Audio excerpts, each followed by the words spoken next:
Hello friends, Father Joe here.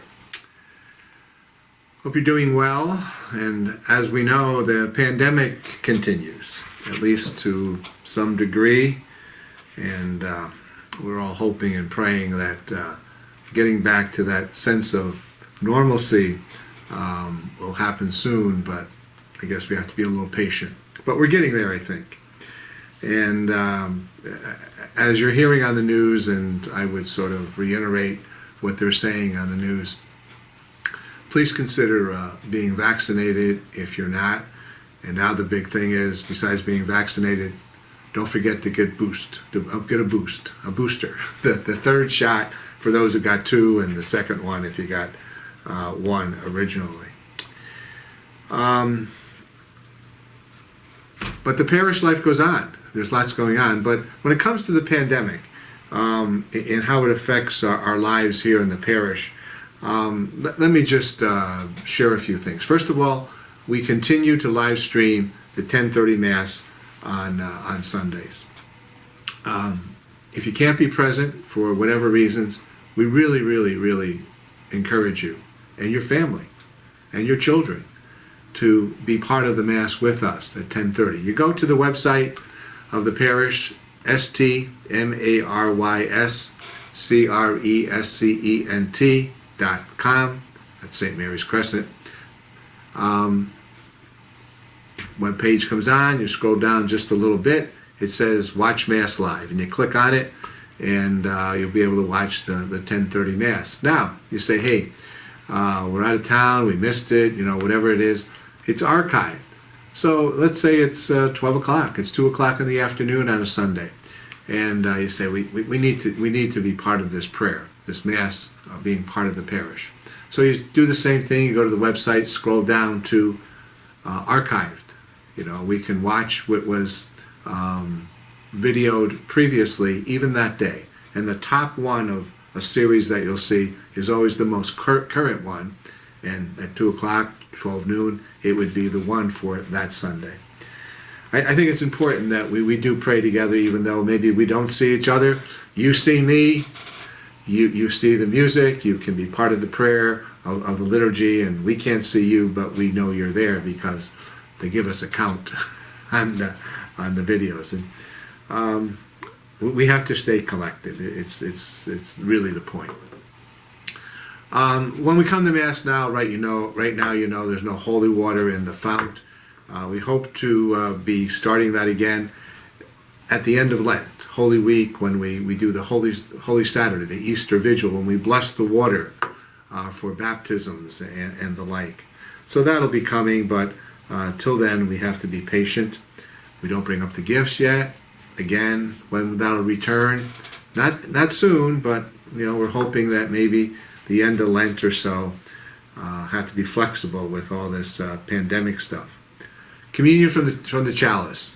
It's discontinued until further notice, and quite frankly, I guess it'll be a long time before it returns, because there is a health concern that many people have, and rightfully so. The collection at Mass. Matter of fact, I was talking to somebody yesterday at their church, and they were saying, yeah, we still don't take up the collection. We have some boxes, baskets at all the doors, and we continue to do it that way. And we're continuing to do it that way, and for those who are attending, when you walk into church, we have those little rectangular plastic boxes that say church offering. You can just put it in there as you come or as you leave the church.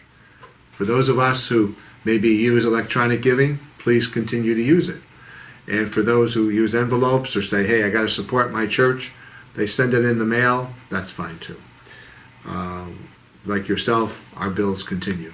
And we appreciate all you've done, particularly the last almost 2 years. It's helped the parish be stable, and that's a very good thing. When it comes to masks, we're not mandating them at the moment, nor is the country or the state, but we do recommend them. It's an option, but we do recommend them and encourage it as you see fit. In other parish news, I feel like I'm doing the news report at 6 and 11. Brian Clodgo, he's our maintenance person. Brian is retiring here in a few weeks at the end of December. And I'm sure you would agree with me that Brian's done a fantastic job these last several years. And if you do see Brian, say thanks. Drop him a note, Just send it here to the parish offices, and Brian will get it. We are searching for someone to replace Brian.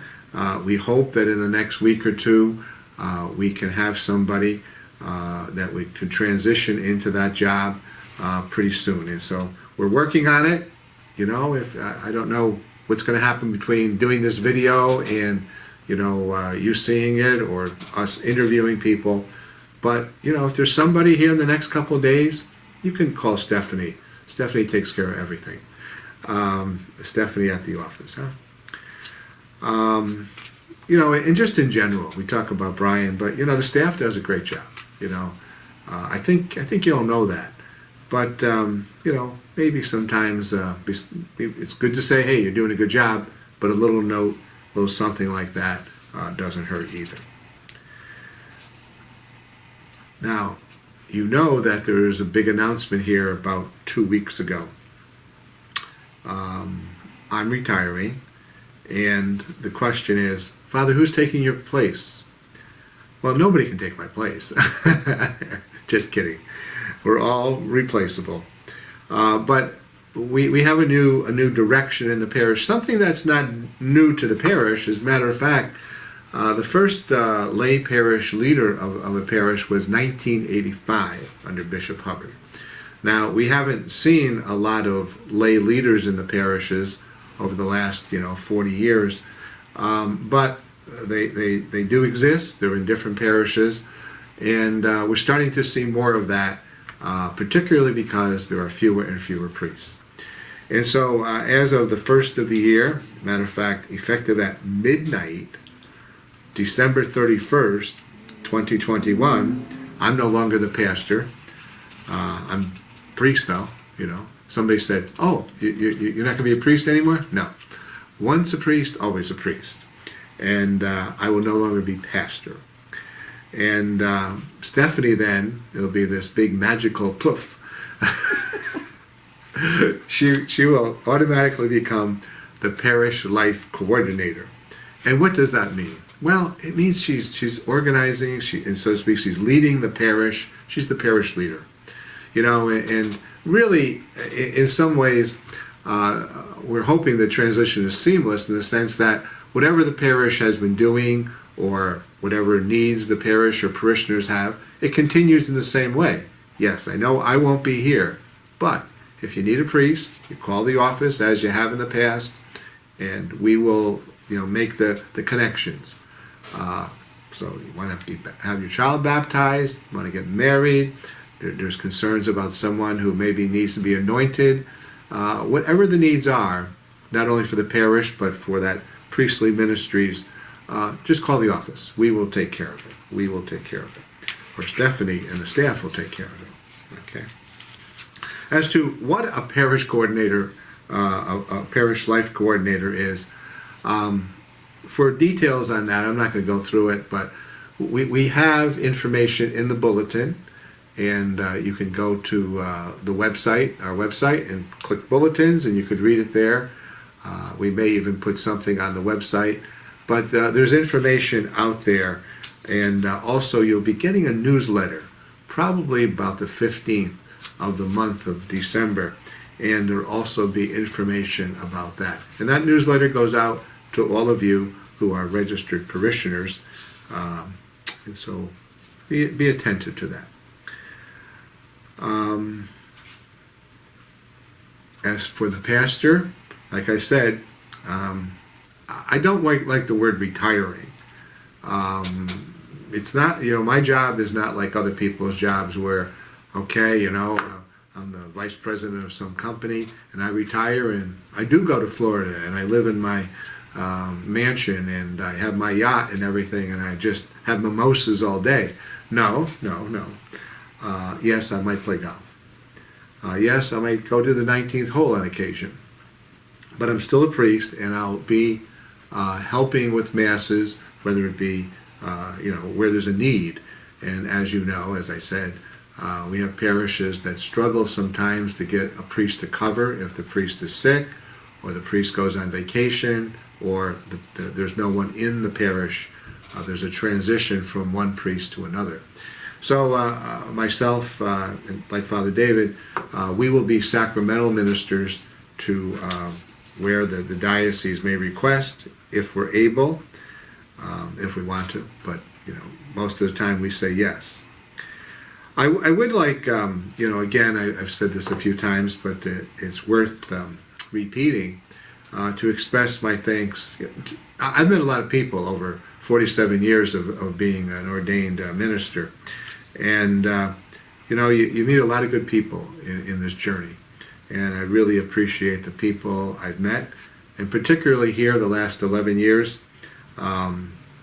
There's ups and downs, but as I said, I've enjoyed my time in full-time ministry, but I am looking time to a reduced ministry. So, just a reminder, if you're around town at Mass on the weekend of the 11th and 12th of December at the Saturday Vigil, or the 2 Sunday morning Masses, there's going to be a little social after Mass. It's an opportunity to say, "Hey, Father Joe, nice to see you go." So if you'd like to come in and we could say hello, goodbye, thanks for the memories, you're invited. That's a family thing. Anybody can come if you're free.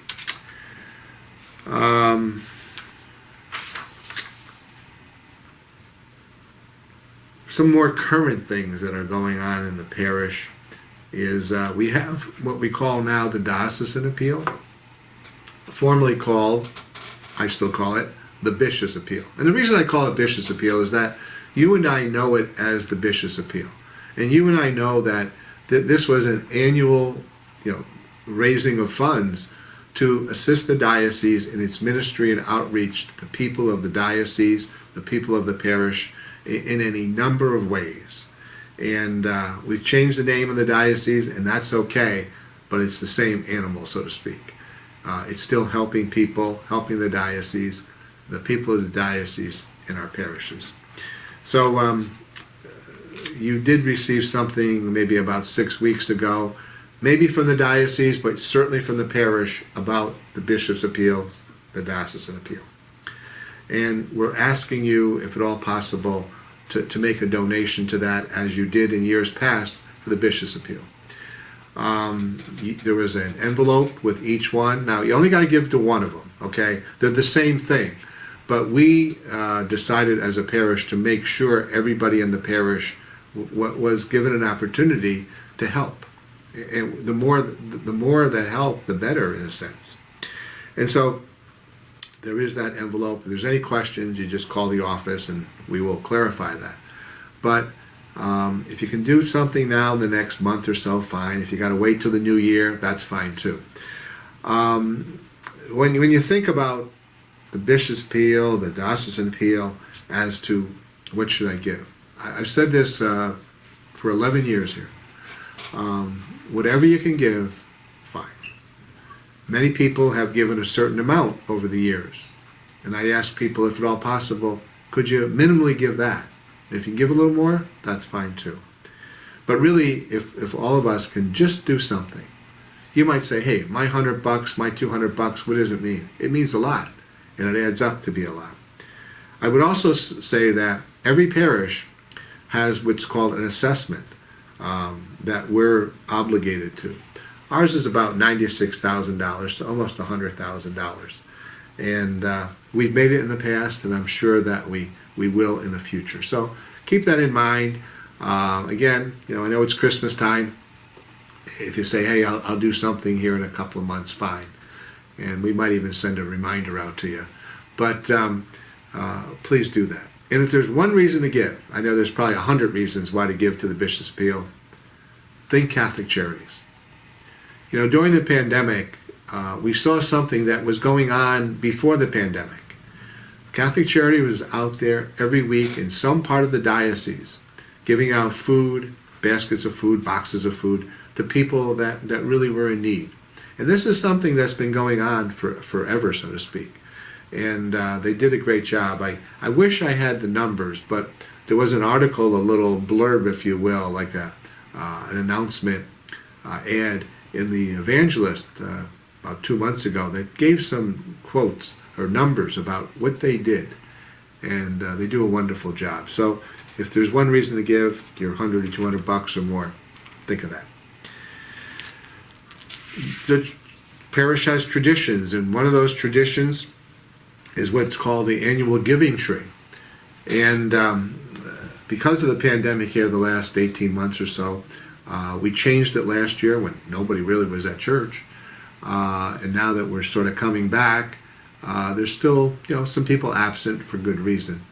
But we need to remember those who are in greater need than ourselves at Christmas time.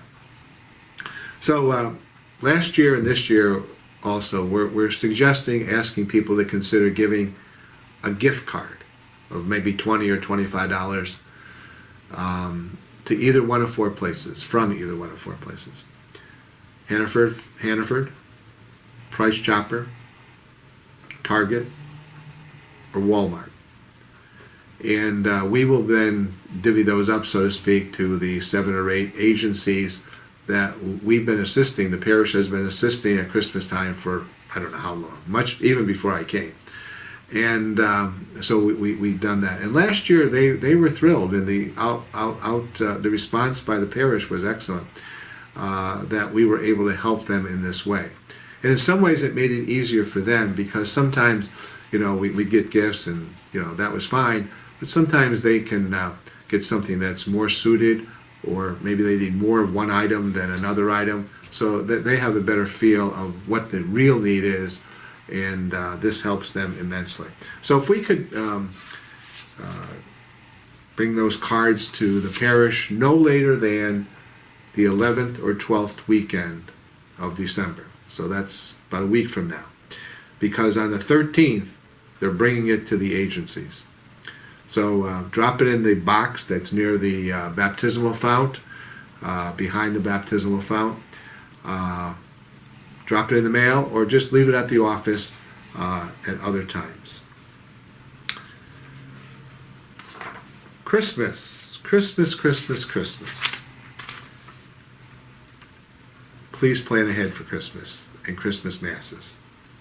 Here is the schedule of Masses for this year. The Vigil Mass, Christmas Eve, is Friday, December 24th. The Vigil Masses are at 2 p.m., 4 p.m., 6 p.m. We are asking that if you plan on attending the 2 p.m., the 4 p.m., or the 6 p.m. Christmas Eve Masses, that you sign up on our website for those Masses. We have limited seating, but we feel that under the present situation, it shouldn't be a problem. But we cannot have an overflow like we've had in other years. But we've added a Mass too. We've added a Mass that's earlier. So we think that those 3 Masses, plus we'll have one on Christmas Day, but are more than enough to seat people comfortably and maybe with a little space, so we're not crowded, like sardines in the church. So you go onto our website, stmaryscrescent.com, and then there's a place. Stephanie's right behind the camera. I need to ask her.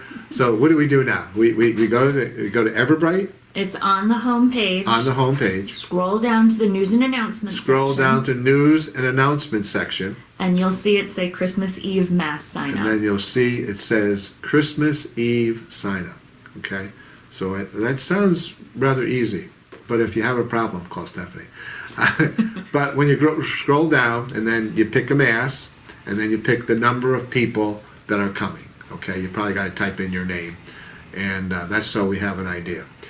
We are limiting seating registrations to 400 people per Mass. Okay? The church, I think that should be comfortable enough for those who want to attend. So don't hesitate. Don't put off till tomorrow what you can do today.